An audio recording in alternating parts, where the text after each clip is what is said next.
नमस्कार. सणासुदीच्या दिवसात प्रत्येक घरात एक वेगळीच लगबग असते. या धावपळीतही काही गोड पदार्थ असे असतात जे झटपट तयार होतात आणि मनाला एक विलक्षण समाधान देऊन जातात.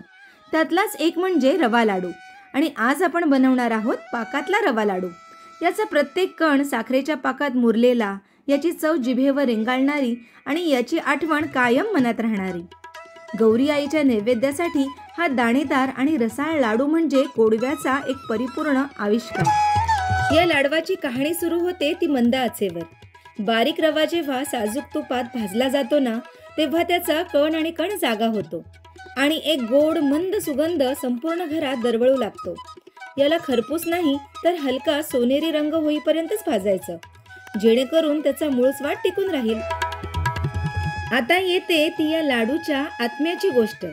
साखरेचा पाक हीच ती किमया आहे जी या सुट्या रव्याला एका गोड नात्यात बांधणार आहे. साखरेचे दाणे पाण्यात विरघळतात आणि उकळी फुटताच तो क्षण साधावा लागतो. एकतारी पाक. ही एकतारी पाक म्हणजे जणू काही अचूकतेचं आणि अनुभवाचं गोड प्रतीक आहे. पाकामध्ये रवा पडताच रवा तो सगळा गोडवा क्षणामध्ये शोषून घेतो. हे मिश्रण आता एकजीव झालंय. सुगंध, चव आणि पोत सगळं काही एकत्र आलंय.